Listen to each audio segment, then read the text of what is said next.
filhos de Deus. E se nós somos feitos filhos de Deus, meus irmãos, nós precisamos viver como tal. Nós precisamos expressar diante de Deus o nosso desejo de viver como tal. Consagrarmos as nossas vidas para que, de fato, a vida de Cristo seja esculpida em nós. Nós somos filhos de Deus. O Espírito de Cristo habita o nosso coração e testemunha ao nosso coração que somos filhos. Não temos mais o espírito de escravidão desse mundo, mas recebemos o espírito da adoção de filhos. De novo eu estou lendo Romanos 8. Então, se aproxime da mesa do Senhor como um filho amado de Deus, crendo em Cristo Jesus, confessando os seus pecados e sabendo que nada pode te separar do amor de Deus. Agora, uma última verdade nesse texto que nos prepara para esse momento. O Rei singular, o Filho unigênito, nos faz filhos e também nos faz nascer de novo. E nós não nascemos da carne ou do sangue, mas nós nascemos de Deus. E é isso, ou é por isso, que enquanto nós tomamos o vinho e comemos o pão, é por isso que enquanto nós confessamos o nosso pecado, nós podemos ter a certeza de que os nossos pecados podem ser arrancados de nós. Que nós não precisamos mais permanecer nos nossos pecados, porque nascemos de novo e a nossa natureza pecaminosa está sendo substituída pela vida de Cristo em nós. Então nós não confessamos apenas para voltar a fazer de novo as mesmas coisas. Nós confessamos para que em nós haja o poder para vivermos uma vida completamente nova. Nós não nascemos da carne, nem do sangue, mas nascemos de Deus e do Espírito de Deus que em nós habita. Então eu quero te convidar nesse instante para que nós juntos nos dirijamos à presença de Deus, dizendo: alvos mais que a neve nós somos no sangue de Jesus que nos lava. Nós podemos estar na mesa do Senhor, diante do Senhor, esse Deus singular, esse único Filho de Deus, porque o sangue da cruz nos lavou. Então nós somos alvo mais que a neve. E aí nós vamos cantar esse hino em 2 momentos. Agora cantaremos a primeira estrofe e o refrão, enquanto os presbíteros se dirigem aqui para frente. Depois, enquanto nós servimos a ceia, cantamos as 2 últimas estrofes e encerramos o hino. Então, eu quero te convidar a se colocar em pé para que a gente cante esse hino. E aí, enquanto a gente canta essa primeira estrofe, os presbíteros também podem se dirigir aqui à frente.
pecadores remidos por Jesus, tem com Deus comunhão.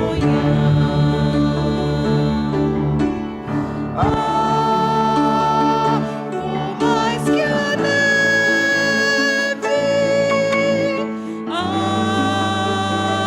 vou mais que a neve,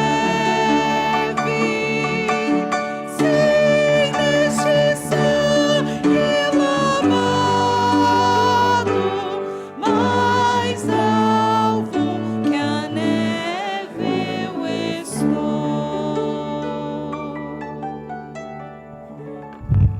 Nós nos sentamos e oramos silenciosamente, preparando o nosso coração para esse momento.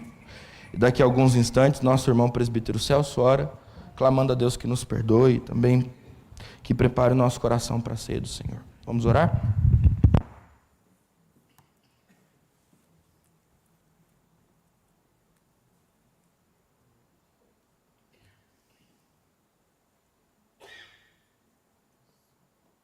Santo, nós te somos gratos por participar da tua mesa, Pai. Perdoa os nossos pecados, cuida de nós. Pede-nos, Pai, o alívio da tua graça e da tua misericórdia. Nos ajude a te servir com alegria e com gratidão, Pai. E agora que vamos participar da tua mesa, Senhor, conforta-nos com a tua graça. Conforta-nos com o teu poder e com os teus ensinamentos, Pai. Abençoe os irmãos que aqui estão. Cuida de cada um deles, Pai, de acordo com o teu querer e a tua vontade. E nos dê um culto agradável a ti. Perdoa-nos e cuida de nós. Nós te oramos grato, no nome do Senhor Jesus. Amém. Amém. Meus irmãos, nós estamos diante da mesa do Senhor. Eu disse, meus irmãos, nós estamos diante da mesa do Senhor. Essa mesa que não nos pertence, mas a qual nós somos convidados. Essa mesa que expressa a graça de Deus em estender sobre nós o seu amor. E ao estender sobre nós o seu amor, o Senhor também estende sobre os nossos irmãos. E eu queria que você tivesse consciência disso enquanto nós comemos o pão e tomamos o cálice. Nós ceiamos na mesa do Senhor com os nossos irmãos, celebrando a comunhão que temos com o Pai e com os seus filhos nesse lugar. E é por isso que então essa mesa que pertence ao Senhor, ela não é a mesa dos presbiterianos que aqui estão, mas é a mesa dos filhos de Deus, que já professaram a sua fé em Cristo Jesus, que publicamente já assumiram um compromisso com Cristo e que estão em paz com a igreja de onde vem ou com a igreja que frequenta. Então, se você se enquadra nessa posição, você é muito bem-vindo para ceiar conosco e vai ser um prazer fazer isso essa noite. Se você não se enquadra nisso, meu irmão, a gente precisa entender uma coisa muito importante. A mesa do Senhor é coisa séria. E a gente não pode brincar com uma coisa tão sagrada, a gente chama de sacramento. Então, nossas crianças não participam, porque elas precisam entender que há um momento adequado para que elas professem a sua fé, então possam participar disso. E se nós não nos encaixamos nessa condição de estarmos em paz com a igreja de onde viemos, então nós também não participamos. Tá bom? Que Deus te abençoe. Os presbíteros servirão a ceia, eles passarão pelos corredores e depois se reunirão atrás para voltar todos juntos. Se nesse momento de voltar você não pegou os elementos, é só dar um sinal para eles e eles te servem dessa maneira, tá bom? Nós não vamos parar o hino, eles vão fazer isso de maneira fluida. E é só dar um sinal que eles param. Deus abençoe vocês, vamos tomar os elementos e segurá-los nas nossas mãos para que juntos ceiemos daqui a pouco. Tá bom? Deus abençoe.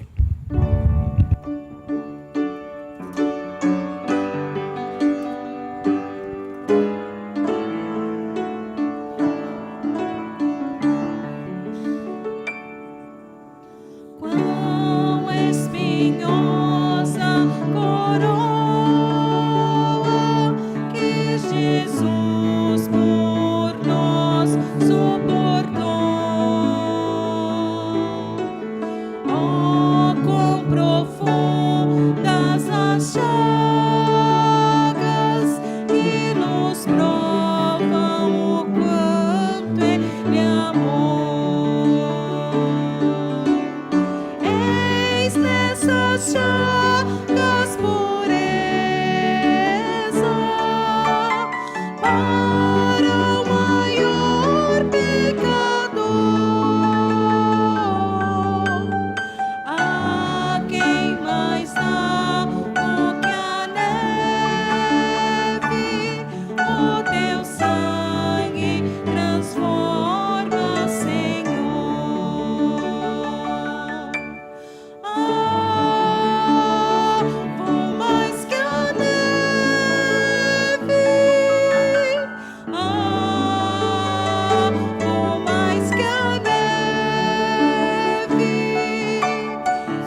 Amém. Podemos ter essa certeza de que diante do sangue de Cristo e do corpo de Cristo derramado em nosso favor, não há nada que nos suje.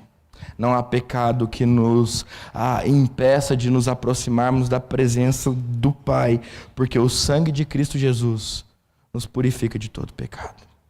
Amém? Então, com essa certeza, nós tomamos o pão, porque na noite em que foi traído, o Senhor Jesus tomou o pão e, tendo dado graças, o partiu e disse: este é o meu corpo, que é dado por vós, tomai dele todos e comam em memória de mim. E nós podemos fazer isso.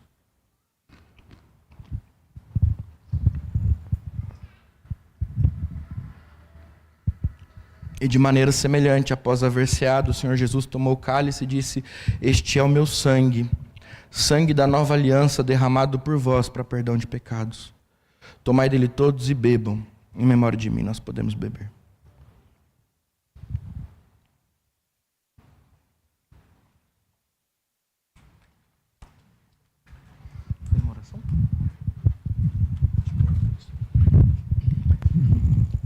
Santo e eterno Deus, te louvamos, ó Pai, porque o Senhor nos deu a oportunidade de estarmos aqui, nos deu uma semana abençoada, com os teus cuidados, ó Pai.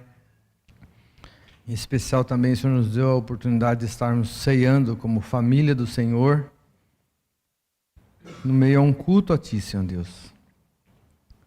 E sabemos que assim como os nossos irmãos discípulos no passado receberam essa recomendação do próprio Senhor Jesus, nós também tomamos como verdade para a nossa vida, Senhor Deus, buscarmos essa comunhão como igreja, como povo de Cristo, ceando, Senhor Deus, recebendo o pão, o vinho, como um memorial, Senhor Deus, do momento e do seu sacrifício, ó Pai, naquela cruz maldita, Senhor Deus, que foi em favor de cada um de nós, ó Pai.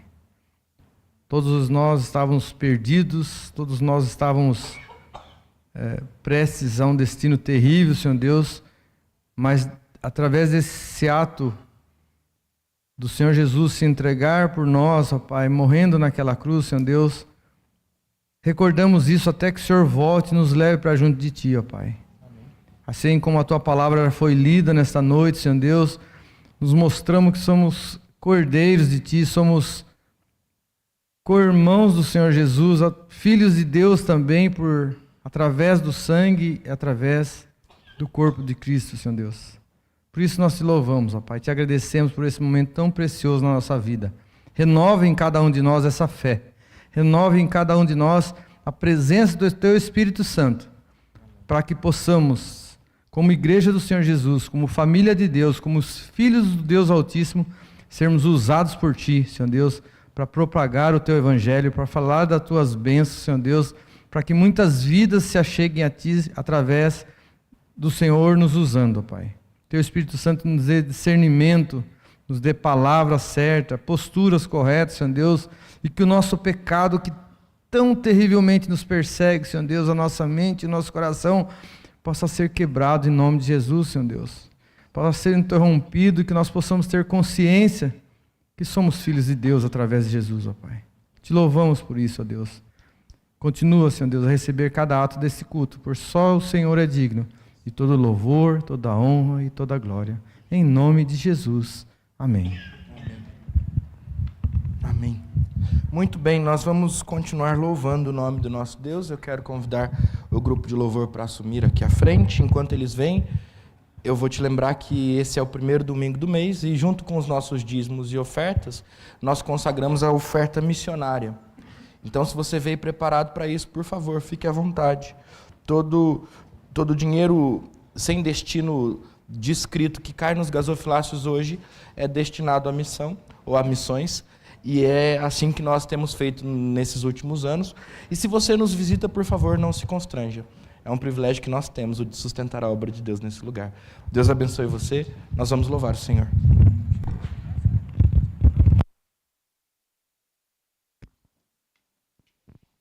Boa noite, igreja. Que a graça e a paz estejam com vocês. Você que pode, se coloque em pé. Nós continuaremos louvando ao Senhor. Agora, ainda através dos louvores, nos lembrando da mesa do Senhor e dizendo: rude cruz se erigiu, dela um dia surgiu. que você cante com o seu coração, cante com a sua voz e entoe louvores ao nosso Senhor.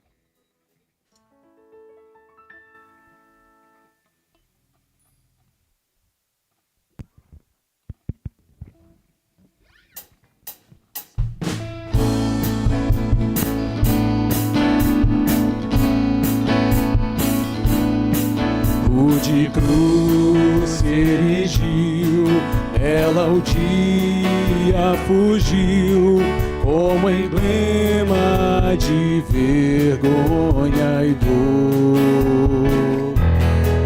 Mas eu sei que na cruz, nesse dia, Jesus deu a vida por mim, pecador. Eu amo a mensagem da cruz, seu triunfo, meu gozo será. Pois um dia, em lugar de uma cruz, a coroa Jesus me dará. A glória dos céus, o Cordeiro de Deus, ao Calvário humilhante baixou.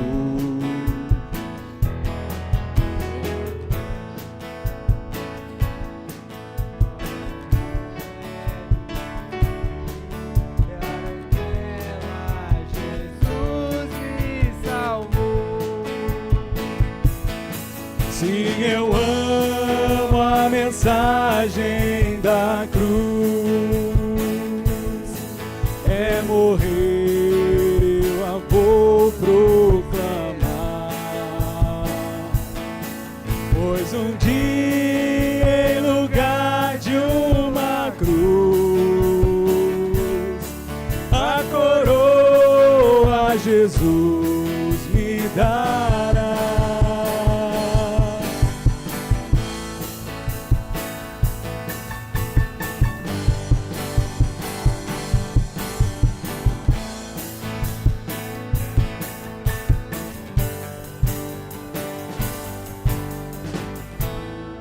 Nessa cruz padeceu, desprezado morreu, meu Jesus para dar-me perdão.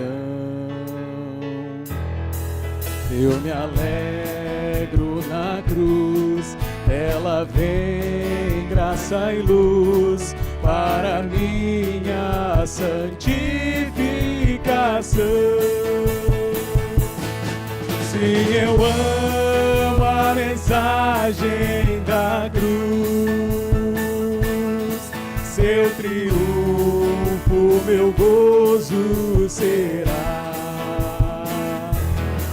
Pois um dia, em lugar de uma cruz, a coroa Jesus me dará. Eu amo a mensagem da cruz, seu triunfo, meu gozo será. Pois um dia, em lugar de uma cruz, a coroa Jesus me dará.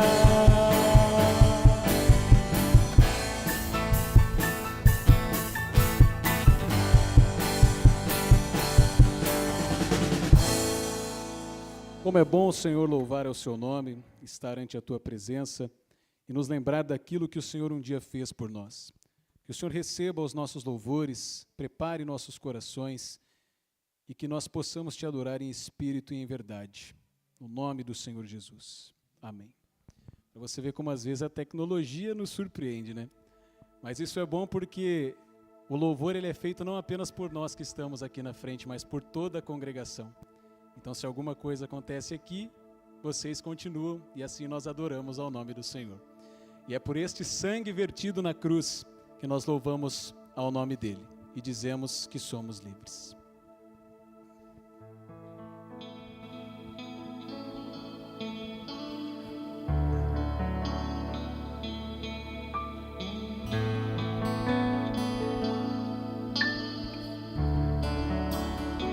Teu sangue leva-me além, a todas as alturas, onde ouço a tua voz. Fala de tua justiça pela minha vida. Jesus, esse é o teu sangue.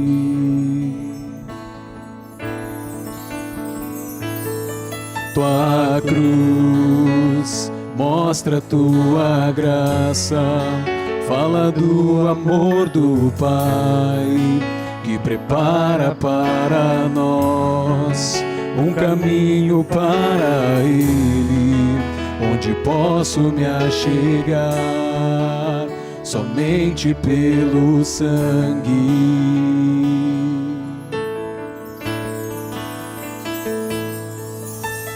E nos lava dos pecados e nos traz restauração. Nada além do sangue, nada além do sangue de Jesus.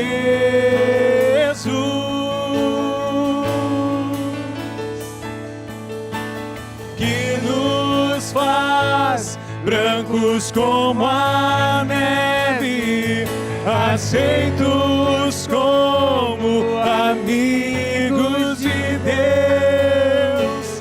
Nada além do sangue, nada além do sangue de Jesus.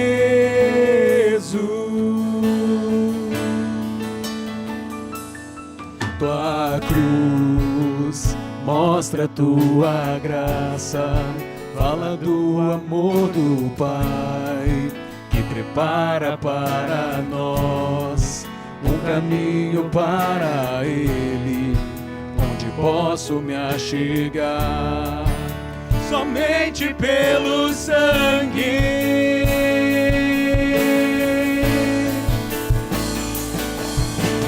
Que nos lava dos pecados e nos traz restauração. Nada além do sangue, nada além do sangue de Jesus,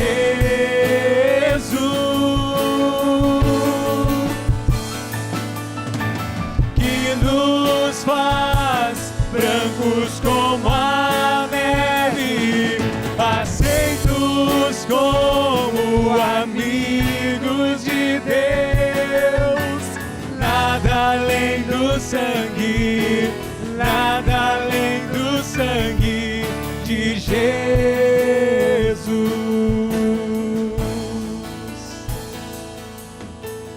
Eu sou livre,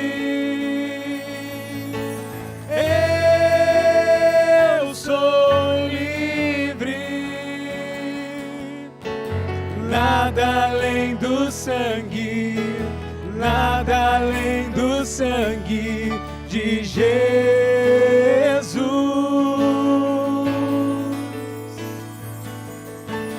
Eu sou livre,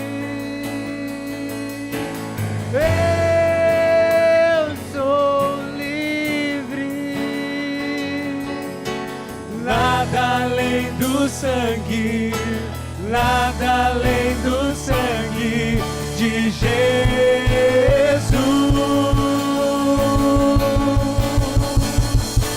Eu sou livre, eu sou livre. Nada além do sangue, nada além do sangue de Jesus.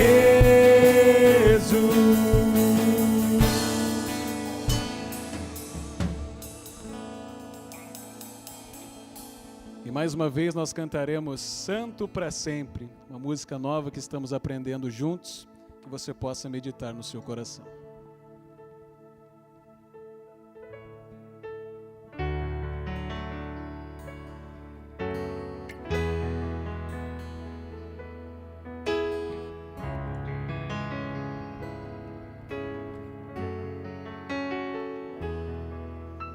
As muitas gerações rendidas em louvor, cantando ao Cordeiro uma canção. Os que em ti se foram e os que hão de crer, cantando ao Cordeiro uma canção. Teu nome é o mais alto, teu nome é o maior, teu nome é sobre todos os tronos e domínios, governos e poderes. Teu nome é sobre todos e os anjos clamam. Santo, toda a criação, Santo, exaltado és, Santo,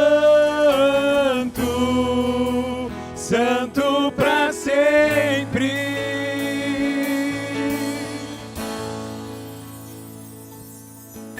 Quem foi perdoado e redimido foi, cante ao Cordeiro uma canção. Aquele que é livre e leva o seu nome, cante ao Cordeiro uma canção. Cantaremos para sempre, amém. E os anjos clamam, Santo, toda a criação, Santo,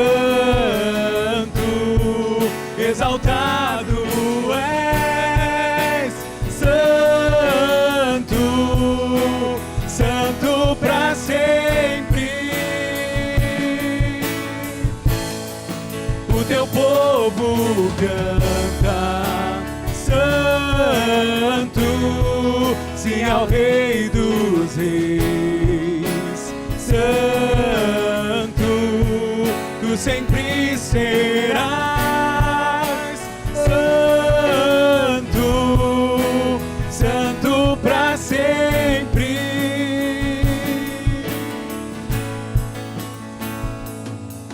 Teu nome é o mais alto, teu nome é o maior, teu nome é sobre todos os tronos e domínios, governos e poderes. Teu nome é sobre todos. Teu nome é o mais alto, teu nome é o maior, teu nome é sobre todos os tronos e domínios, governos e poderes. Teu nome é sobre todos e os anjos clamam, Santo, toda a criação, Santo, exaltado és, Santo, Santo para sempre. O teu povo canta, Santo, sim ao Rei dos Reis, Santo, tu sempre serás, Santo,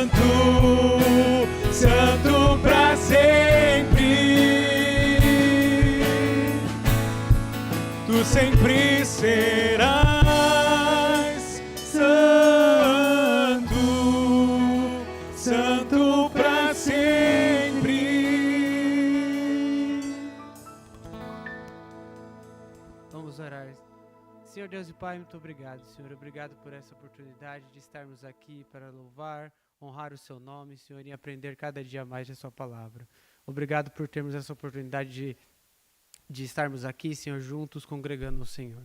Abençoe a vida de todos que estão aqui, abençoe quem está assistindo de casa também, Senhor. Perdoe os nossos pecados, em nome de Jesus. Amém. Você pode se sentar.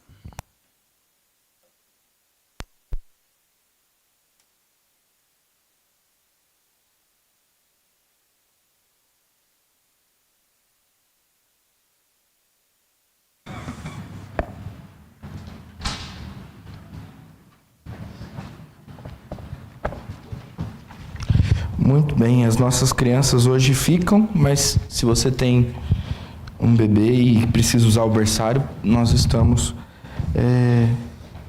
preparados para isso, é só descer e a gente está por lá também, tá bom? Eu quero ler com você, sem mais delongas, Juízes capítulo 3, do verso 12 ao verso de número 30, é o nosso sermão, mas nós vamos começar lendo do verso 12 até o verso de número 17.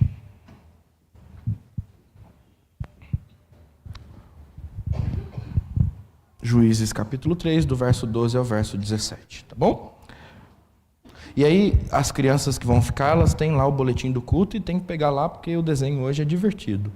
Pelo menos eu acho. Vamos ler.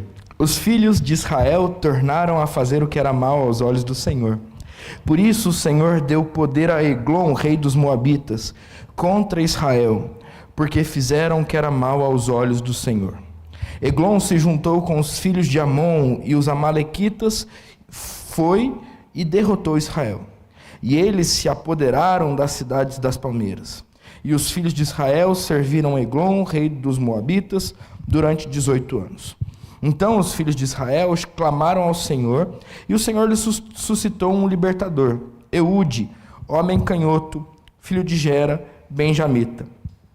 Por meio dele, os filhos de Israel enviaram um tributo a Eglon, rei dos Moabitas. Eude fez para si um punhal de 2 gumes, do comprimento de quase meio metro, e cingiu debaixo da sua roupa do lado direito. Então levou ele o tributo a Eglon, rei dos Moabitas. Eglon era um homem muito gordo. Vamos orar? Senhor, nós te pedimos em nome de Jesus, fale aos nossos corações e trabalhe os nossos corações, de maneira que a sua palavra, Pai, encontre morada nele e transforme as nossas vidas, Pai. E, em nome de Jesus, em especial nesse texto, abre os nossos olhos para os perigos de amarmos a iniquidade, Pai, e fale aos nossos corações, libertando-nos do pecado. Que as palavras dos meus lábios e o meditar do meu coração sejam agradáveis a Ti, porque o Senhor é a nossa rocha e o nosso Redentor. Nós oramos em nome de Jesus. Amém e amém. Crianças, hoje é o seguinte, o desenho é metade conduzido, metade livre. Vocês vão desenhar um rei mau, um rei muito mau, com cara de mau, sentado em alguma coisa muito engraçada.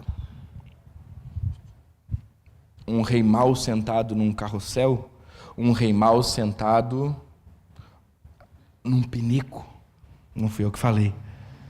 Um rei mau sentado em uma coisa muito engraçada. E é muito importante que vocês desenhem assim, o rei com cara de mau e o trono, ou que está no lugar do trono, muito engraçado, porque adultos, a dona Sueli, ela brincou aqui com esse objeto, e ela não errou. Porque o rei de hoje vai morrer sentado na privada. E você fala, é isso aí. Então fica a dica, se vocês quiserem desenhar um rei muito mau, sentado numa privada para a gente dar boas gargalhadas depois, você pode fazer. Papais, me desculpem, mas eu estou sendo muito tranquilo perto do que o texto é. E aqui a gente começa a nossa conversa. Esse texto talvez seja um dos textos mais ácidos das Escrituras. Se a gente fosse ler ele nu e cru, do jeito que ele nos é apresentado, e é isso que a gente vai fazer, ele nos assustaria. É um texto que talvez no fim do sermão você se pergunte, ou quer dizer, no quase fim do sermão você se pergunte, mas por que o pastor está pregando isso? E talvez era um texto que, se a gente não estivesse estudando Juízes, texto após texto, ele não estaria aqui. Mas Deus é bondoso, Deus é gracioso, e Deus nos dá um texto como esse, ácido, extremamente controverso, em tempos em que o politicamente correto impera, não é verdade? Aliás, chamar o rei de muito gordo, talvez não seja alguma coisa que a gente possa fazer hoje. Mas o texto que está fazendo. Então eu só quero te mostrar o que o texto faz, ok? Agora, antes da gente entrar no texto especificamente, eu queria pensar com vocês a respeito de algumas coisas que têm acontecido no nosso dia a dia. Talvez você não saiba, eu vou te informar, mas talvez você saiba e você já esteja inteirado a respeito disso. Tem uma marca, uma grife famosa de roupas chamada Balenciaga, é uma grife europeia que tem uma história e que tem alguns produtos engraçados. Por exemplo, você pode comprar da Balenciaga uma bolsa que se parece com um saco de lixo por uma bagatela de $790. E hoje eu fiz a conversão, dá R$4.300. Mas se você achar pouco, você também pode comprar um tênis, como se fosse um All-Star, todo velho, todo estragado. Ele é novo, vem na caixa, cheirosinho, mas ele foi feito para que se parecesse com um tênis acabado. Por mais ou menos $1.800, varia de acordo com a cor, de acordo com tudo que aconteceu com o tênis, né, supostamente, o que dá mais ou menos R$9.800, R$10.000. Mas você também pode comprar, por fim, um moletom rasgado da Balenciaga, e eu não estou fazendo propaganda, tá bom? Que custa uma bagatela de $1.250, R$6.800. E aí você vai me dizer, pastor, é impossível que isso aconteça. Não, eles produziram apenas 100 daqueles tênis malucos e eles devem ter vendido todos eles. A grande questão que eu quero demonstrar para vocês aqui é que existe na nossa sociedade, na sociedade do nosso tempo, uma percepção a respeito do belo distorcida. Porque para alguém dizer que um saco de lixo feito de bolsa é algo bonito e que vale deixa eu ver quanto aqui, R$4.300, não, $790, R$4.300, deve estar muito ruim da cabeça. Para alguém dizer que um sapato velho, todo rasgado, sujo, detonado, vale R$10.000, deve estar muito ruim da cabeça para alguém dizer que um moletom rasgado vale R$6.800.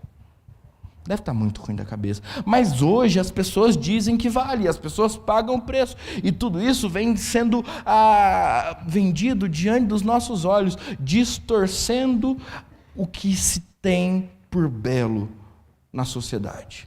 E esse é o problema. O problema é que, à medida em que bolsas de lixo, tênis rasgados e moletons furados vão sendo vendidos por aí, né? Sem falar da calça jeans da meninada, mas isso aí eles vão brigar comigo, deixa para lá.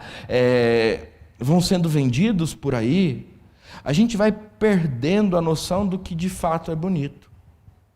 A gente vai perdendo a noção do quão belo é um terno para agradar o Gabriel. Ou uma calça jeans inteira, se você me entende.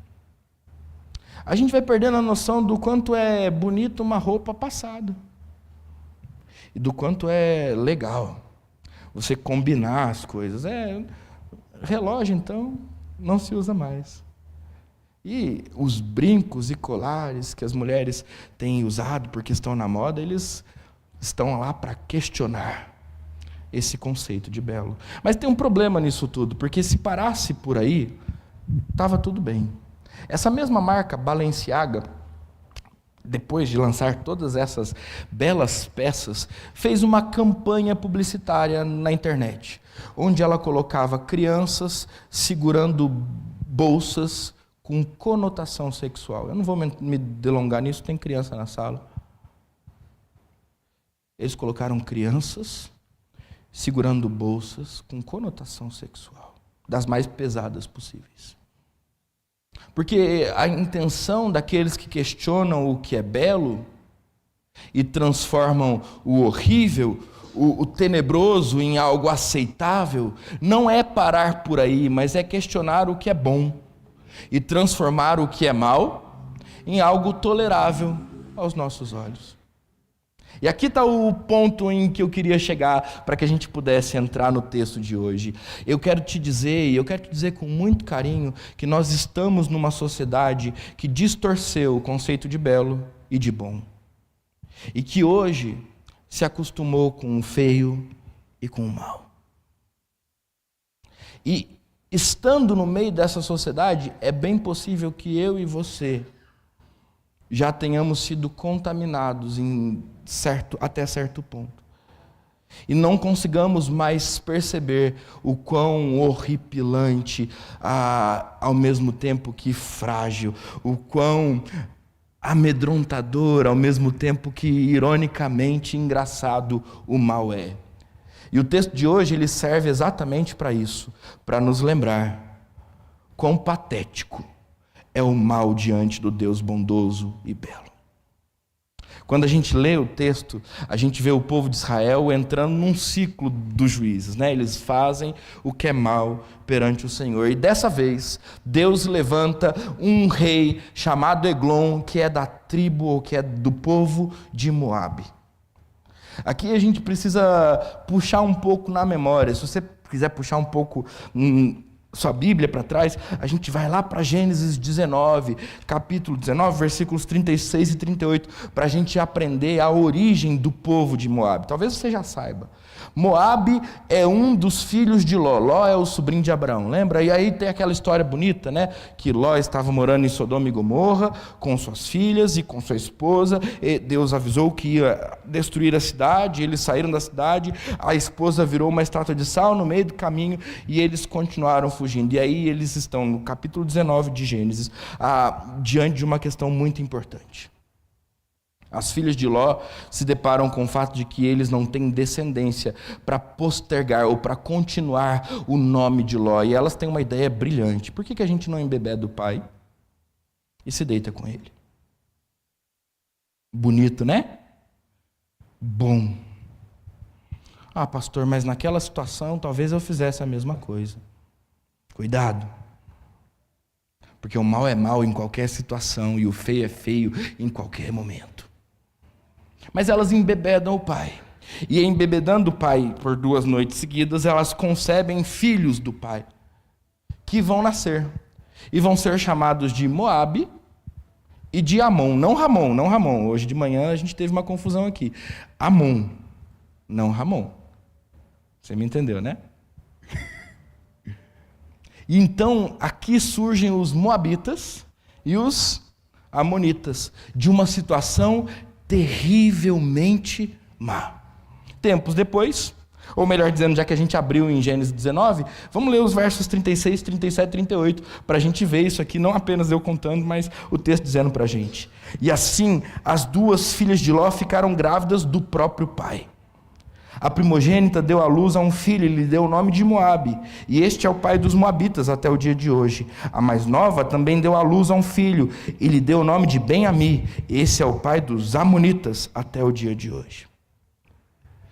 Moabe, assim como Amon, são a lembrança da verdadeira face do mal. Quando a gente olha para essa história, não tem como a gente fugir do fato de que absurdos são assustadoramente horripilantes.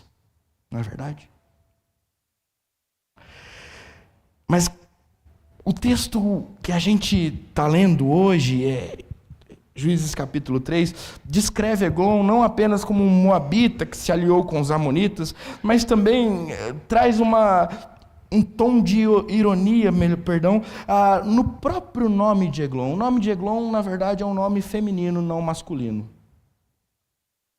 E ele descreve a filha do boi da vaca, uma bezerra.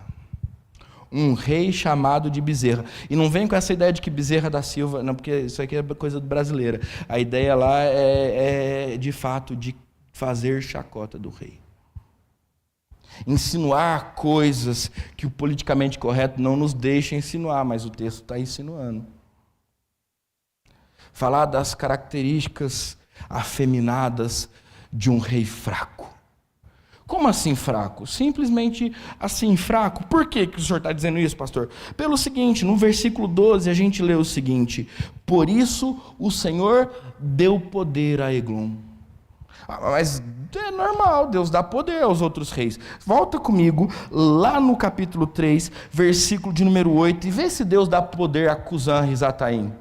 O texto diz assim: então a ira do Senhor se acendeu contra Israel, e ele os entregou nas mãos de Cusã-Risataim, rei da Mesopotâmia. E os filhos de Israel serviram Cusã-Risataim durante 8 anos. Deus deu poder a estes? Não. Mas deu poder a Eglon? Sim.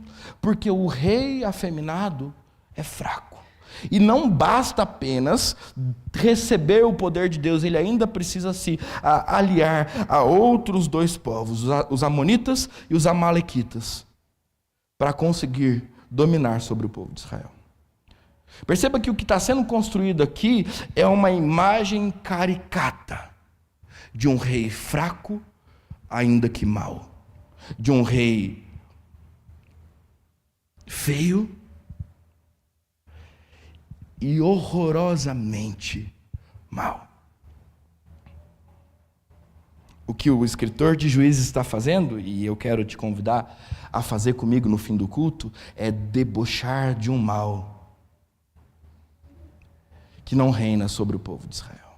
Mas a gente continua, e quando a gente continua, a gente tem a descrição do juiz que surge, dos versos 15 em diante. A gente lê que os filhos de Israel clamaram ao Senhor, e o Senhor lhe suscitou um libertador. O nome desse homem é Eude, ele é um homem canhoto, filho de Gera, benjamita, e por meio dele os filhos de Israel enviavam tributo ao Eglon, rei dos Moabitas. Aqui tem uma informação importante, que talvez a gente não consiga entender só com o português.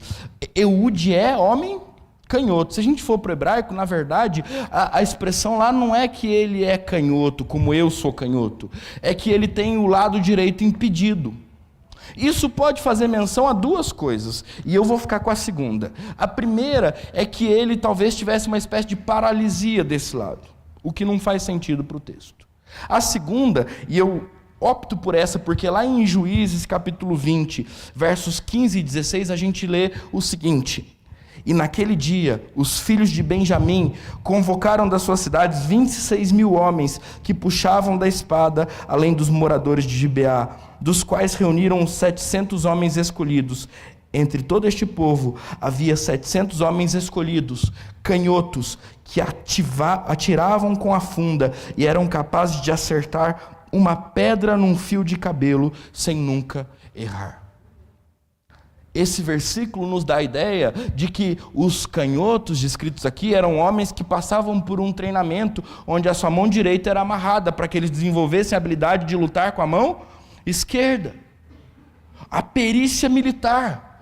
Uma estratégia de guerra simples, porque todo mundo luta com a mão direita. Lutar com a mão esquerda traz uma vantagem, traz distância do oponente, ao mesmo tempo que traz o elemento surpresa da espadada, da facada que vem de um lugar inesperado.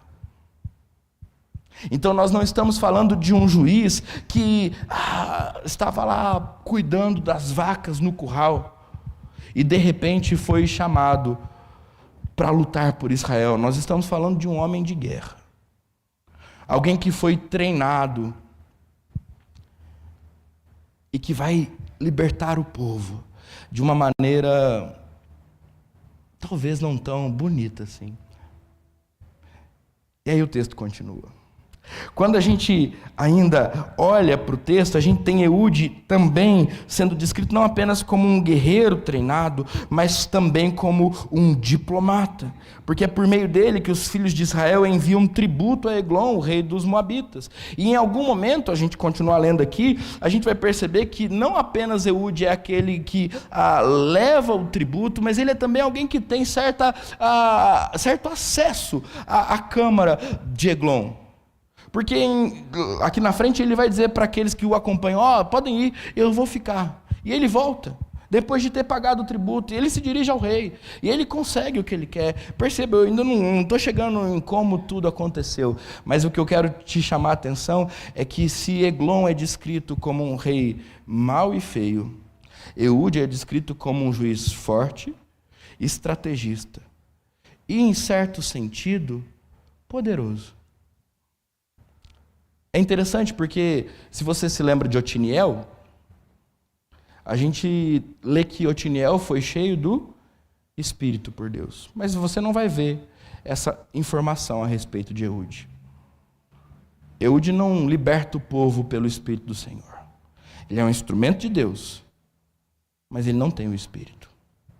Ele é um grande lutador, mas nele o Espírito não está. Eude, canhoto, diplomata e estrategista. E agora a gente tem que parar um pouquinho e começar a ler a partir do verso de número 18, para que a gente entenda o que está para acontecer aqui. Deixa eu te dizer uma coisa importante. Esse texto é uma sátira. Esse texto é, eu já te disse, carregado de ironia do começo ao fim.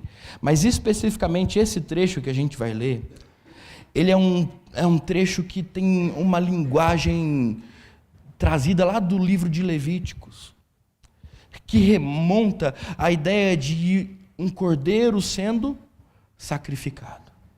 E aqui, não me pergunte por quê, Eglon vai ser sacrificado como um cordeiro no altar. Mas a gente vai ver como. A partir do verso 18, vamos lá? Depois de entregar o tributo, Eude saiu com os carregadores do tributo. Ele, porém, voltou do ponto em que estavam as imagens de escultura ao pé de Gilgal e disse ao rei: eu tenho uma palavra secreta para o senhor, ó rei. E o rei disse: cale-se. Então todos os que estavam com o rei saíram de sua presença. Eude entrou numa sala de verão que o rei tinha só para si e onde ele estava sentado. Eude disse: eu tenho uma palavra de Deus para o senhor. E Eglon se levantou da cadeira. Então Eude estendeu a mão esquerda e puxou o seu punhal do lado direito e o cravou na barriga do rei, de tal maneira que entrou também o cabo com a lâmina, e porque não tirou o punhal da barriga, a gordura se fechou sobre ele. Eude saiu por uma portinhola, passou para a antessala e depois de fechar e trancar as portas atrás de si. Quando ele tinha saído, vieram os servos do rei e viram que as portas da sala de verão estavam trancadas, e disseram: sem dúvida, ele está fazendo as necessidades na sala de verão. Esperaram até cansar, e como o rei não abria a porta da sala, pegaram a chave e a abriram, e eis que o seu senhor estava morto, caído no chão. Eude escapou, enquanto eles se demoravam, e tendo passado pelas imagens de escultura, foi para Seirá. Tendo chegado, tocou a trombeta nas montanhas de Efraim, e os filhos de Israel desceram com ele das montanhas, indo ele à frente. Lhes disse: sigam-me, porque o Senhor entregou nas mãos de vocês os seus inimigos, os moabitas. Eles seguiram Eude e tomaram os vales do Jordão contra os moabitas, e a nenhum deles deixaram passar. Naquele tempo, mataram uns 10.000 homens moabitas, todos robustos e valentes, e não escapou nenhum sequer. Assim, naquele dia, Moabe foi subjugado por Israel, e a terra ficou em paz durante 80 anos. Perceba comigo a estratégia que Eude usou. Eude é muito estrategista. Primeiro, ele faz uma espada. A espada, e as crianças têm na segunda página uma foto do que parece a espada que foi feita por Eude. Não é a espada de Eude, tá bom? Mas é uma espada encontrada nos sítios arqueológicos da época do bronze, que é mais ou menos o tempo em que nós estamos falando aqui, ok? Naquela época, as espadas elas se pareciam muito com a ponta da foice, elas eram curvas e elas tinham o corte dentro delas. Eude não conseguiria entrar no palácio para matar o rei com uma espada dessa, concorda comigo? Ela é muito volumosa, não dá para carregar assim. E perigosa, porque imagina se ele coloca embaixo das vestes, vai cortar a perna dele, não pode. Então ele começa a sua estratégia por ali. E é engraçado porque ele faz uma espada curta de 2 gumes que ele coloca na perna direita. E a razão é óbvia. É mais fácil de sacar. Mas tem outra razão. Geralmente as espadas estão na perna esquerda. Por quê? Porque todos os guerreiros usam a mão direita. Eude é canhoto. O texto já disse. E aí, colocando essa arma, mais uma coisa, ela é chamada, sabe como? De chama, pelo texto hebraico. Essa espada de 2 gumes chamada de chama na sua perna, ele então cria a ocasião para que tudo aconteça. Ele vai levar um tributo para Eglon, e ele chega diante do rei e diz: olha, rei, é o seguinte, eu tenho um segredo para te contar. E esse rei fraco, ainda que mau, e aqui talvez tenha uma contradição, inocente ou ingênuo, ainda que cruel, cai na cilada de Eude e aceita a oferta do segredo. Naquele momento o rei diz: olha, fica quieto, saiam todos daqui, vamos ficar sozinhos, eu e ele. E aqui tem uma coisa interessante. Aqui o texto em português, ele é bondoso e chama esse lugar que eles estão de sala de verão. Mas não é assim no hebraico. No hebraico é a sala de acontecer. E alguns estudiosos dizem que isso aqui é um eufemismo para banheiro. É onde as coisas aconteciam. Não por acaso eles vão pensar que ele está aliviando o ventre depois que ele está morto. E tem mais uma coisa. A maneira como Eude foge, eu já vou te contar, ela nos leva também a pensar que, de fato, Eude está numa espécie de banheiro muito luxuoso que Eglon tinha. Ele não estava lá só para usar o banheiro. Mas uma coisa ou outra vai acontecer nesse sentido. Eles entram nesse banheiro, essa câmara secreta, ou melhor dizendo, esse lugar recluso. E eles começam a conversar. E Eude repete: agora eu não tenho mais um segredo, eu tenho uma palavra de Deus. E quando Eude diz isso, o rei se levanta. E quando o rei se levanta, Eude saca a espada e enfia no rei. A chama entrou toda, tanto que o cabo da chama é coberto pela barriga do rei. Crianças, tem como a gente imaginar um rei mau e cruel numa situação mais engraçada do que essa? Talvez para você tenha, mas para aquele que escreveu o livro de Juízes, essa foi a situação mais patética que ele conseguiu descrever. Um rei poderoso que subjuga o povo de Israel, morto pela sua curiosidade, por uma pequena espada que o penetrou completamente e faz com que a sua gordura agora se dobre sobre ela. Dá para a gente rir disso, não dá? É mais ou menos essa a intenção do texto mesmo. Ele quer que a gente olhe para essa maldade toda como algo que é risível, patético, fraco, e que não se sustém. Não bastasse isso, a maneira como Eude escapa também mostra que ele não é lá dessas coisas. O texto diz que ele escapa por uma portinhola e depois sai por uma porta, depois de haver trancado as portas principais. Aqui, se a gente admitir que eles estavam no banheiro, é como se ele tivesse escapado pelo vaso sanitário, que não é um vaso sanitário. Os banheiros da época, muito provavelmente, eram como uma sala no segundo andar, que tinham o seu reservatório, com uma porta ali na frente, para o servo poder entrar e limpar.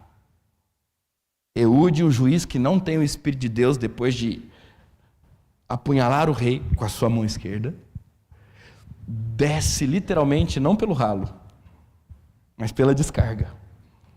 E todo sujo, eu não vou te contar do quê, ele consegue escapar. E se isso aconteceu de verdade, imaginem agora Eude tocando uma trombeta e chamando o povo de Israel, todo sujo, para descer das montanhas de Efraim e terminar de destruir o império daquele rei bezerra, todo gordo, morto, cheirando esterco, trancado numa sala. Tá bom, vamos lá. Pastor, o senhor está pegando pesado, porque é muito nojento. O senhor devia ter falado que daí eu não ia almoçar, meu estômago está revirando aqui. É melhor a gente parar com essa conversa, né? Pastor, isso não é coisa que se diga no culto à noite. De novo, não sou eu que estou dizendo. É claro que talvez você não consiga ver tudo isso em português. As palavras traduzidas aqui, esse texto tem pelo menos 5 palavras que no texto hebraico só acontecem aqui. E a gente precisa de muita gente para conseguir chegar numa conclusão adequada a respeito desse texto. Tá bom? Agora, pastor, o senhor ainda assim está pegando pesado. Que coisa nojenta. Eu quero sair daqui e tomar um banho, porque esse negócio está sujo demais. Pois é. Agora, além de sujo, eu queria te convidar a imaginar como talvez fosse engraçado para o povo de Israel ouvir essa história de um herói, de um juiz que matou um rei bem gordo, afeminado, com uma pequena espada, e essa espada penetrou tão profundo que a gordura do rei passou por cima dela, e agora ele escapou pela descarga e foi chamar o povo, e ali eles conquistaram. É patético. E aí talvez a pergunta seja, pastor, por que é que um texto tão nojento, tão irônico, tão ácido assim, se encontra nas Sagradas Escrituras? Pastor, por que é que a gente tem que passar por esse texto e ser levado a tudo isso? Sabe para quê? Para que nós sejamos lembrados que o mal de Moabe não é apenas inadmissível, mas também é fraco. Para que nós sejamos lembrados que o mal presente entre os homens, ele é digno de ser zombado e precisa ser colocado no seu devido lugar. Para que nós sejamos lembrados o quão ridículo é esse mal que muitas vezes nos assombra. Para que nós sejamos lembrados que é um perigo a gente considerar belo aquilo que é mal. Sabe por quê? Porque o mal, nesse texto, literalmente, fede. E aí, especificamente, por mais que você não tenha gostado até aqui, eu preciso te chamar a atenção para te dizer o seguinte, meu irmão, nesse tempo em que nós consideramos as coisas feias e más desse mundo como belas, toma cuidado, sabe por quê? Porque o mal fede. A sua casa pode estar fedendo. Seu coração pode estar fedendo. A sua vida pode estar fedendo, sabe por quê? Porque você olhou para coisas que são más e feias, e você as considerou agradáveis aos seus próprios olhos. E você as abraçou, e você as trouxe para dentro do seu lar, você as trouxe para dentro do seu coração, você as trouxe para dentro dessa igreja. Você as levou com você para o seu trabalho. E sabe o que acontece quando a gente pega o que é mau e feio e traz para dentro das nossas próprias vidas? A gente fica fedendo junto com esse mal. Esse texto está aqui, meu irmão, para te lembrar o quão ridículo é a vida daqueles que praticam mal. Quão patética é a vida daqueles que confiam as suas vidas nas mãos de coisas que não são capazes de salvá-las. Esse texto está aqui para que nós demos risada juntos do mal que nos assola. Ah, pastor, mas isso é cruel. Não. Nós não estamos dando risada dos maldosos. Nós estamos dando risada do mal. É mais ou menos isso que Paulo faz quando lá em 1 Coríntios 15 ele diz que um dia a gente vai cantar e vai dizer, e aí morte, onde é que está a sua vitória? Onde é que está a morte, o seu galardão? Tragada foi a morte pela vitória. Você é ridícula, morte. Você não tem poder sobre a minha vida, morte. Você não é capaz de me salvar, morte. Pelo contrário, você foi vencida na cruz. E agora, quando Cristo voltou, você não tem mais poder. O que é esse canto de Paulo, senão uma ridicularização da morte que terrivelmente nos assola com o seu mal? Se a gente pudesse dizer alguma coisa, brincando com esse texto, é como se Paulo estivesse dizendo também: a morte fede.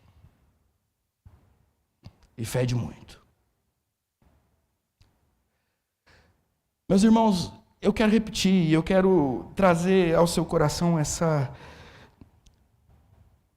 verdade importante para nós.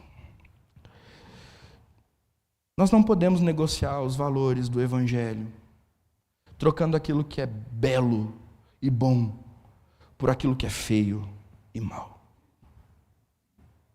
E a gente tem feito isso. A gente tem afrouxado os nossos valores. Os nossos limites, eles estão cada vez mais flexíveis. Os nossos princípios estão cada vez mais suscetíveis à mudança. Afinal de contas, alguém vai dizer: o tempo mudou. A modernidade trouxe desafios novos para a igreja. E se a gente não se adaptar, se a gente não se acostumar com isso, é bem provável que a igreja se perca. Será?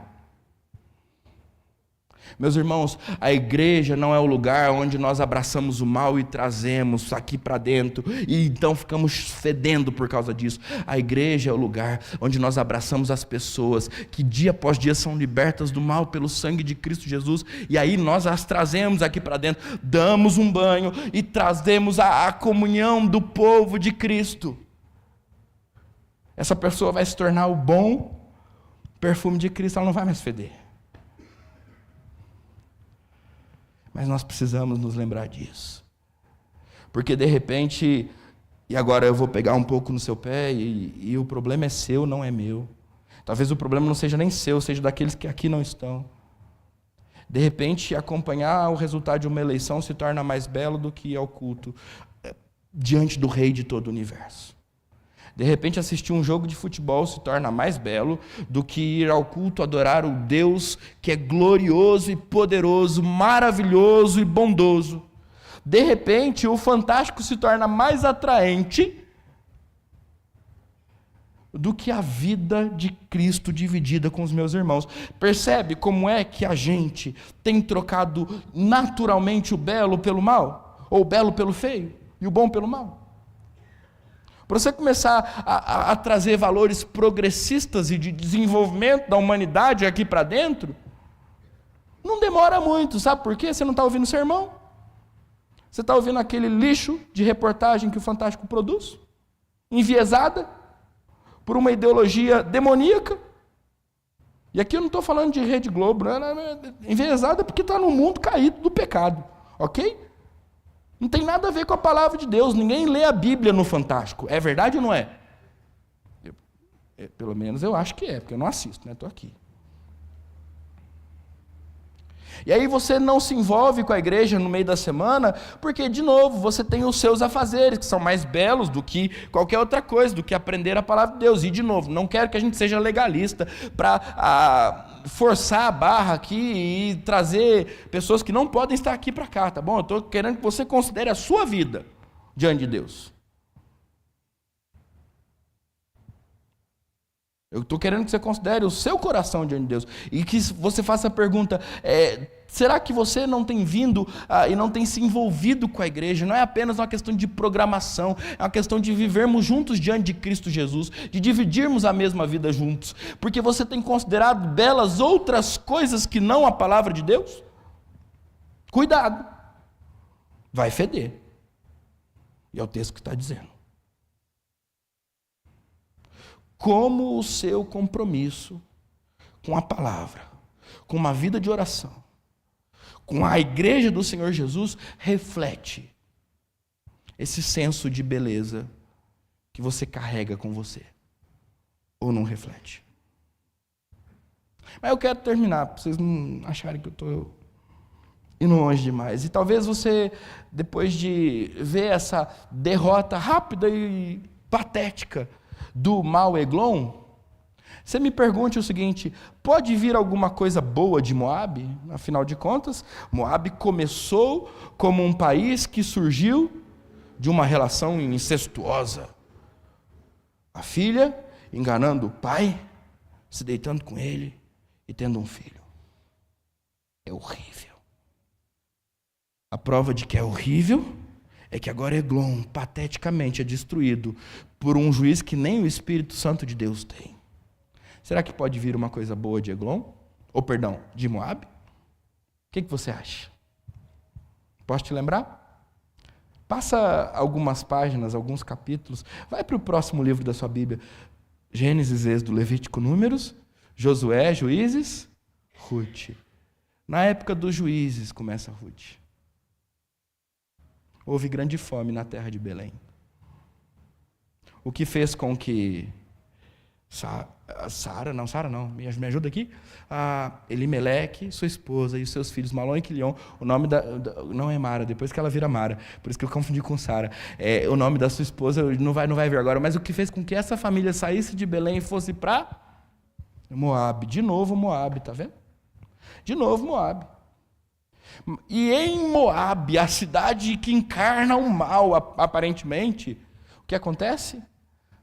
A esposa Noemi, obrigado, dona Sueli, fica viúva e perde os seus 2 filhos. Será que pode alguma coisa boa vir de Moabe? É engraçado porque a Noemi volta para Belém. Ela tem 2 noras que ela despede, Orfa e Ruth. Orfa faz jus ao seu nome, dá as costas para a sogra e vai embora. Mas Ruth também honra o seu nome, que é amiga, e acompanha a sua sogra. Será que alguma coisa boa pode vir de Moabe? Eu acho que pode. Ruth chegou. E Ruth chegou para Belém, ela se casou com Boaz, e ela se tornou a bisavó do rei Davi. Se você vai para Mateus capítulo 1, e você começa a ler a genealogia de Jesus, sabe o que tem nessa lista de nomes de pessoas que antecederam o nosso rei maravilhoso? Está lá, Ruth, a Moabita. Será que alguma coisa boa pode vir de Moabe? Me parece que alguém falou alguma coisa assim a respeito de Jesus. Natanael, João capítulo 1, versículo de número 46, ele pergunta, será que pode vir alguma coisa boa de Nazaré? É claro que agora eu que estou brincando com o texto, tá? Jesus, descendente de uma Moabita, terra em que reinava e imperava o mal, esse mal patético que nós vimos diante dos nossos olhos. Jesus é a prova de que Deus pode suscitar das situações mais terríveis salvação.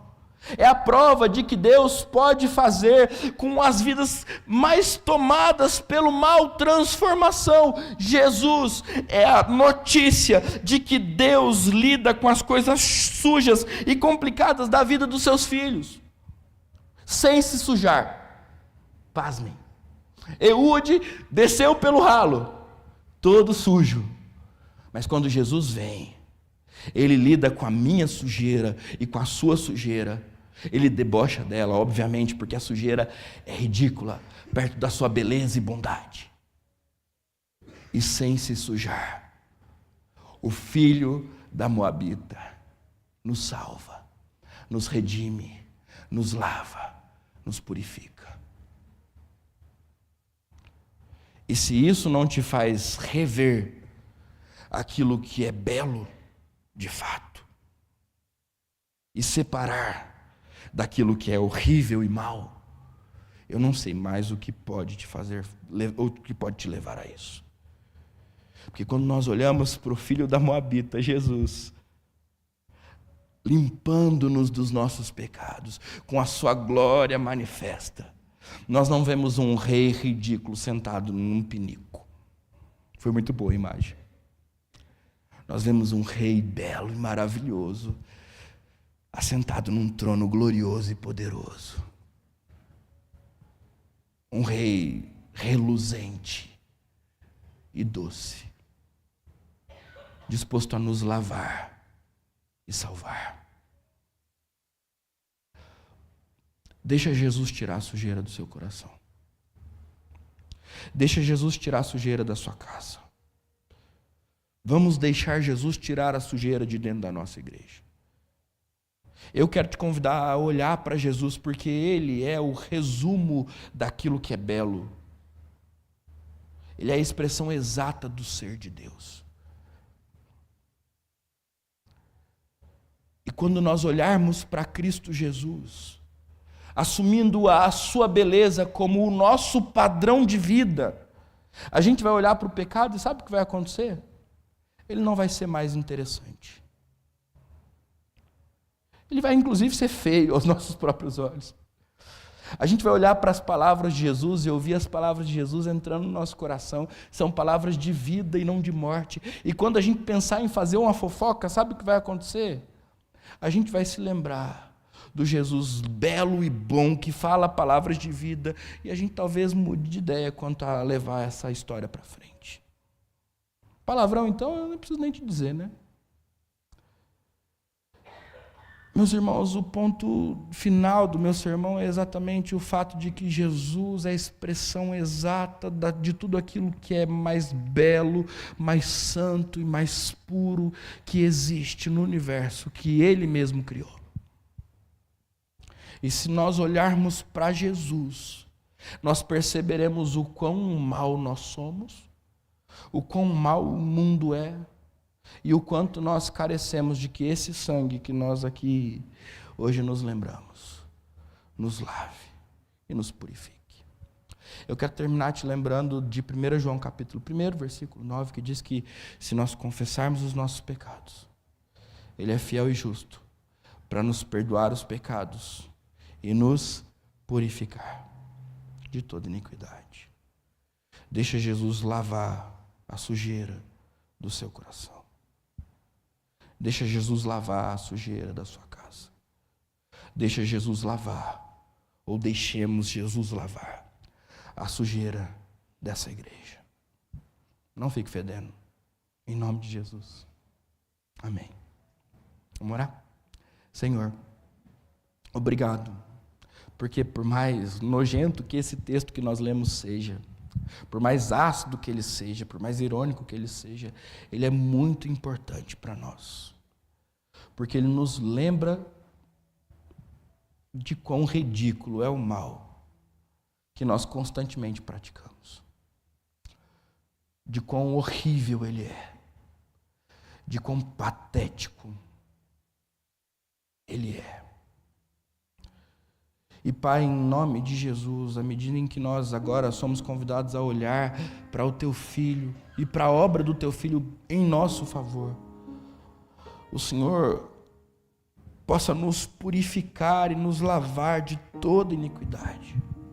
Que todo esse mau cheiro que nós carregamos por causa da maldade que é em nós possa ser lavado pelo sangue de Jesus Cristo. Que as nossas casas possam ser lavadas pelo sangue de Jesus. Que os nossos olhos estejam à procura daquilo que é belo e não daquilo que é mal. Daquilo que é bom. Porque nós encontramos Cristo. E nos deparamos com a sua beleza.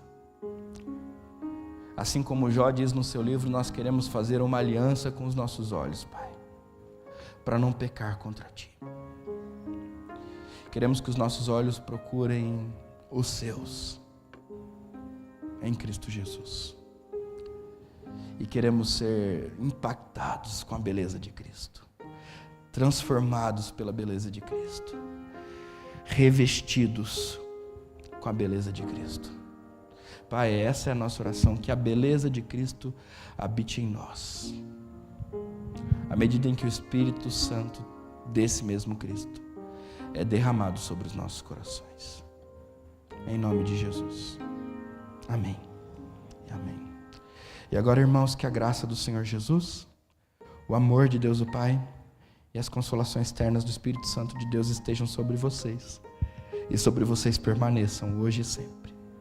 Amém e amém. Amém.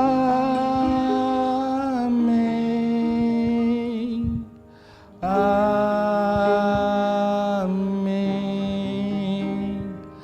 Amém.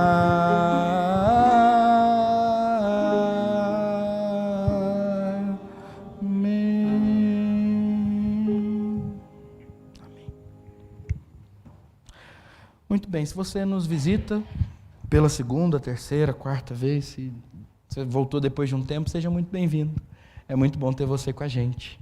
Hoje a gente não tem nenhum visitante pela primeira vez, mas a gente tem alguns irmãos queridos que nos visitam. Que Deus abençoe vocês, todos vocês.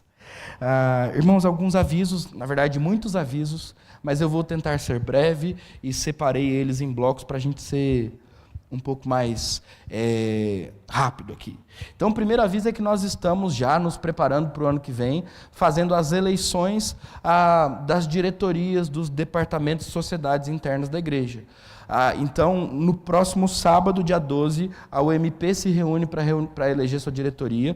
No domingo, dia 13, a SAF se reúne para eleger sua diretoria. E no domingo, dia 20, a UPH se reúne para eleger sua diretoria. A UMP no sábado à noite e a UPH e a SAF no domingo depois da escola dominical. Tá bom? A gente quer fazer isso de maneira rápida, também para não atrapalhar o nosso almoço. Então, se você faz parte desses departamentos, não deixe de participar, porque a sua participação é muito importante. Ainda que você não seja eleito, você precisa estar presente para participar da votação e também ajudar em todo o resto. Ok? Agora, uma coisa importante que vai acontecer essa semana, na sexta-feira, os nossos juniores estarão aqui na igreja. Toda sexta-feira a gente tem se reunido. E nessa sexta em especial, porque é dia das crianças, no sábado, a gente vai fazer um acampa dentro aqui. Então, nós já estamos colhendo os nomes daqueles que virão. É só procurar a Natália e a Poliana, se você quer ter mais informações. Mas é importante que você saiba que os nossos juniores dormirão de sexta para sábado, e que aí no sábado todas as crianças estarão reunidas para que a gente comemore o Dia das Crianças, ok? Nós começaremos pela manhã e iremos até o horário do almoço, ok? Segundo aviso, nós temos o acampamento de jovens e adolescentes se aproximando, vai ser nos dias 15, 16 e 17 de novembro. O valor do segundo lote já está em R$ 150 e você precisa fazer sua inscrição. Procure o Renan, o Pedro, a Bia, o Samuel, ou está faltando um, o Lucas, obrigado. E o presbítero Acácio também, que é o conselheiro dos jovens, para ter mais informações ou fazer sua inscrição. Mais uma coisa sobre isso, o Renan nos pediu para que nós que já fizemos a nossa inscrição, o procurássemos, porque ele precisa fazer alguma coisa relacionada àqueles que vão. Ok? Se você não tem dinheiro, não tem problema, a gente vai dar conta de ajudar você. Alguns irmãos já fizeram ofertas e o importante é que todos aqueles que desejam participar, participem. Último aviso, eu falei que ia ser rápido e eu fui rápido. Faz 3 minutos que eu estou dando avisos apenas. No fim do mês, dias 25, 26 e 27 de outubro, nós temos o 3º encontro da fé reformada lá na Igreja Presbiteriana do Jardim Imperial.